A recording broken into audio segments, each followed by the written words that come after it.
વચ્ચે પંજાબથી exit poll પંજાબના exit poll જોઈ લઈએ તો રિપબ્લિક મેટ્રિક્સનો એક્ઝિટ પોલ છે એમાં પંજાબમાં બીજેપીને 2, રિપબ્લિક મેટ્રિક્સના પોલ પ્રમાણે પંજાબમાં કોંગ્રેસને 3, રિપબ્લિક મેટ્રિક પ્રમાણે પંજાબમાં આમ આદમી પાર્ટીને 6 બેઠક એટલે કે પંજાબમાં આપની ફરી એકવાર બલ્લે બલ્લે થતી નજરે પડે છે। નવભારત ટાઈમ્સ મુજબ પંજાબમાં ભારતીય જનતા પક્ષને 3 થી 5, નવભારત ટાઈમ્સના પોલ પ્રમાણે પંજાબમાં આપને 4, નવભારત ટાઈમ્સના પોલ પ્રમાણમાં કોંગ્રેસને 4 થી 6 બેઠક, આ સરેરાશ બેઠક છે। 3 થી 5 સરેરાશ, 4 થી 6 એટલે કે કાંટાની ટક્કર ચોક્કસથી છે।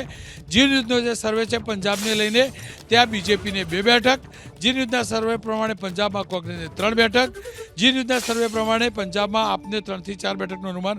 મનહરભાઈ, આપ સાથેનું ગઠબંધન ક્યાંક ફરતું હોય તેવું નજરે લાગ્યું? રોનકભાઈ, હું તમને એનો જવાબ આપું પહેલાં વાત કરું। ધીમનભાઈને તમે સવાલ કર્યો કે ભારતીય જનતા પાર્ટીને અત્યારે હવે કઈ જગ્યાએથી અપેક્ષા છે। આખા દેશમાં માત્ર 3 રાજ્યો એવા છે, આસામ, ઓરિસ્સા અને પશ્ચિમ બંગાળ। આ 3 રાજ્યોની અંદર ભારતીય જનતા પાર્ટીની અપેક્ષા રાખી શકાય એવી પરિસ્થિતિ છે। બીજી વાત એ કહું, ભારતીય જનતા પાર્ટીને 2019ની અંદર જે 13 સ્ટેટ હતા રોનકભાઈ, એમાં 352 બીજેપીને ટિકિટો ગઈ વખતે મળી હતી એનડીએને, અને એમાંથી 2024ની અંદર હજી 48 બેઠકો જ્યાં સુધી પૂર્ણ ન કરે ત્યાં સુધી 400નો ફિગર પાર ન કરે। તો મને તમે એમ બતાવો રોનકભાઈ કે 257 બેઠકો પૈકીની 248 બેઠકો, જે 38 બેઠકો મળી હોય અને 93 સમથિંગ સ્ટ્રાઇક રેટ બીજેપીનો હતો આ 13 રાજ્યોમાં, હવે 93 ઉપર લઈ જશે ત્યારે એને ફૂલફિલ થવાની શક્યતા ખરી। બીજી વાત એ કહું રોનકભાઈ, ઉત્તર પ્રદેશ, પશ્ચિમ બંગાળ, તેલંગાના, ઓરિસ્સા આ રાજ્યોની અંદર 185 બેઠકમાંથી 109 બેઠક ભારતીય જનતા પાર્ટીને કે એનડીએને મળી હતી। હવે તમે મને એમ કહો કે 400નો આંકડો બધા લોકો જે અહીં ચર્ચાનો વિષય બનાવે, 400 હવામાં ગોળીબાર કરે છે। એક તો બતાવો મને કે 2019ની અંદર 352 બેઠકો મળી હતી અને એમાં 48 બેઠકો જે પૂર્ણ કરે ત્યારે ત્યાં આગળ એ સ્ટેટની અંદર 93નો તો સ્ટ્રાઇક રેટ છે।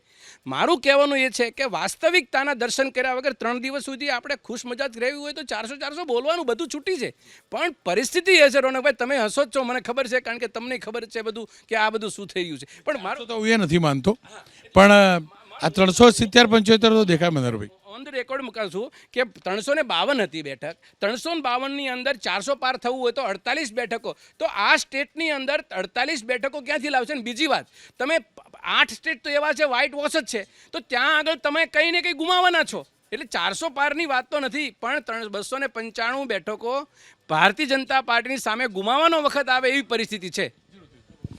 એટલે ચર્ચા મનહરભાઈ શેની કરી રહ્યા છે?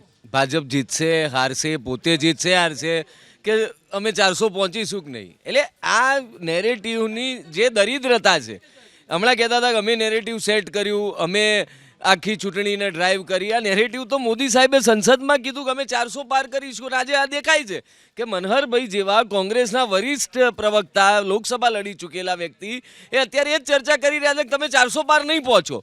અરે ભાઈ, અમે 400 પાર પહોંચીએ કે નહીં પહોંચીએ, તમે આ આખું ગણિત જુદી જુદી રીતે બતાવ્યું, સ્ટ્રાઇક રેટ પણ બતાવ્યો, તમે એમ ના કીધું કે તમારા રાષ્ટ્રીય, એક મિનિટ મનહરભાઈ, તમારા રાષ્ટ્રીય અધ્યક્ષ ખડગેજીએ જે આજે પ્રેસમાં 295 બેઠકો કીધી છે એનું ગણિત મને બતાવી દો ને।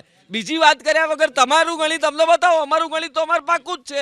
રોનકભાઈ, ફરી બોલાવાના જ છો મને, અને હું તમને કહું છું, તમને ભલે હસવું આવતું હોય, બાકી 400 પાર વખતે અમે તો આ વખતે ઉત્સવ નથી મનાવવાના, પણ જે તે વખતે ઉત્સવ મનાવો જેવું તો કર્યું એ નથી, એ તો હું જોઈને આવ્યો, એની બહુ ચર્ચા નહીં કરવી। હા, અને એ કોઈ ઉપકાર નહીં કરતા અમારા ઉપર। હા, નથી, પણ અમે રાજકોટની જ ઘટનાને લઈને 500 મેળવો તો અધિકાર નથી, વિષયાંતર થશે। રાજકોટની ઘટનાને લઈને જ અમે ઉત્સવ નથી મનાવવાના, પરંતુ જે તે સમયે દુર્ઘટના જે તે સમયે જ્યારે પણ સંજોગ બનશે હું તમને મીઠાઈ ખવડાવીશ। બાકી આજે પણ તમારા ચેનલના માધ્યમથી કહું છું, 400 પાર એનડીએ થવાનું છે।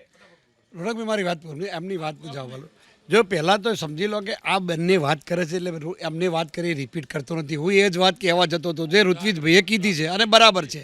હવે મુદ્દો એ છે કે હાલ ભારતીય જનતા પાર્ટીની 9 રાજ્યોમાં સરકાર છે અને એલાયન્સ જેની સાથે હોય ભાજપના એવા બીજા 9 રાજ્યોમાં, એટલે 29 તો લઈ આવ્યા મહારાષ્ટ્રમાં, લઈ આવો પણ તો છો, એટલે કહું તો ખરો ને, તોડેલી તો તોડેલી સ્વગરવિધિ તો ગવર્નરે બંધારણ મુજબ કરી, રાતે વહેલી સવારે કરી પછી તોડી બી હતી પણ કરી છે ને, હું મહત્વની વાત સમજો, અત્યારે ઇલેક્ટોરલ સિસ્ટમમાં statistic is the point only. હવે સવાલ એ છે કે 18 રાજ્યોમાં તો ઓલરેડી સરકાર છે.